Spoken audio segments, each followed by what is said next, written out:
Hi, Miss Sarah here, and I'm going to read you a story. This story is called No Moon, No Milk by Chris Babcock, illustrated by Mark Teague. When Rob came to milk his cow one early morning, he found that her udder was dry and her eyes were wet. Martha, you're crying. Are you sick? Rob asked. Yes, sick of being a cow. It's eat grass, get milked. Eat grass, get milked. Martha drew in a quivering breath. I want to do more than cow around in a pasture all my life. Where else would you like to cow around? Rob asked as he looked into his empty bucket. The moon, Martha announced.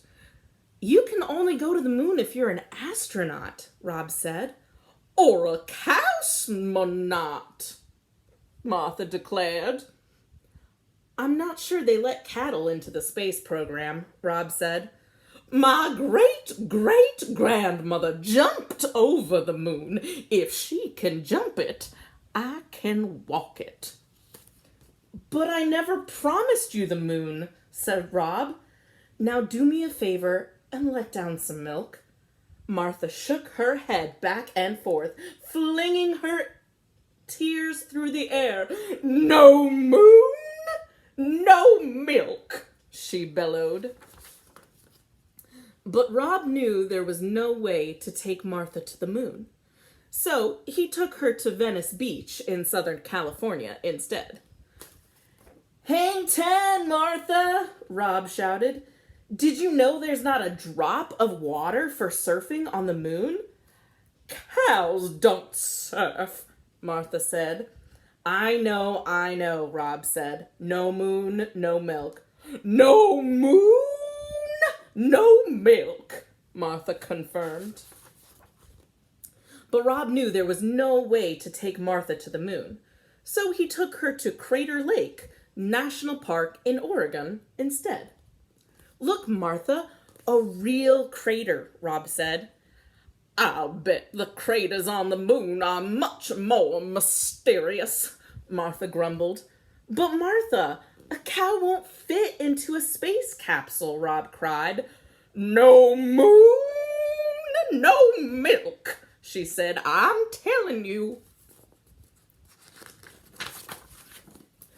But Rob knew he couldn't take Martha to the moon, so he took her to Radio City Music Hall in New York City instead.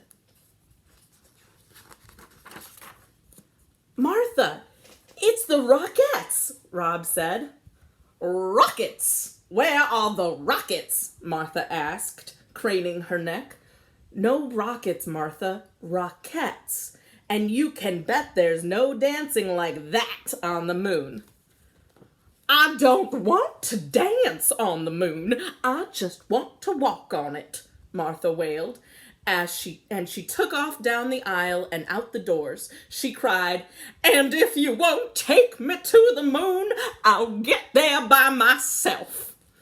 Rob threw up his hands in frustration and ran after his stampeding cow. When he saw she was heading for Central Park, he hopped a bus, hoping to head her off uptown. Meanwhile, Martha caught up to a passel of skaters darting through the park. Excuse me, but could you direct me to the moon? Martha asked as she trotted alongside them. Follow this path, then hang a left at the fountain, a skater replied. Martha mooed and thanks and galloped on.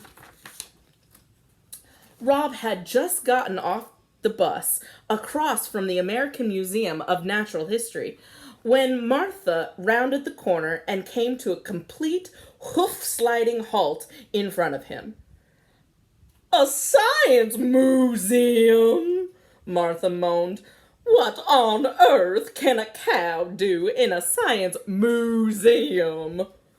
Well, there's a replica of the lunar surface you can walk on, Rob offered. Martha was already across the street and through the front doors of the museum before Rob finished his sentence.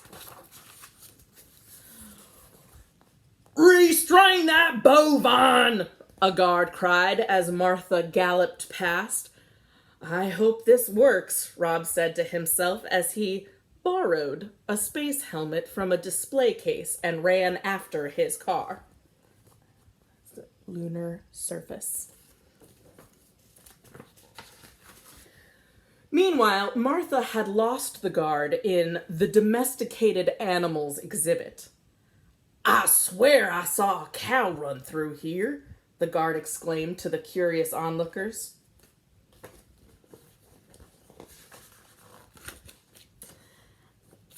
Can you see where the cow is? As soon as the crowd and the guard had disappeared, Martha headed for the moon. Rob was waiting for her there with a space helmet. "I pronounce Martha Bovine a true cosmonaut," Rob said as he slipped the helmet on her head.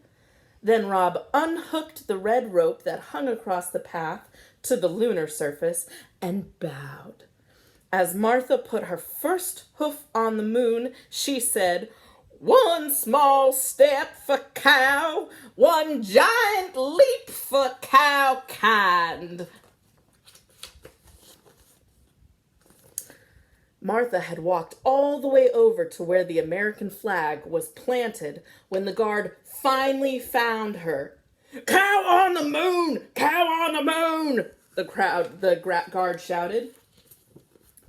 "Back to Earth, Martha!" Rob yelled, and they both ran through the museum and out the back exit, leaving the breathless guard far behind. They ran past the dinosaur and the giant whale, and then out the back door, and there's the out of breath. "So, how was it to cow around on the moon, Martha?" Rob asked as he squirted milk into his bucket the very next morning. "Oh, it was okay," Martha said. "Okay?" Rob exclaimed. "Just okay?" "Yeah, now I know why my great-great-grandmother didn't stop to cow around up there." "Why?" asked Rob. "There's no grass," Martha said.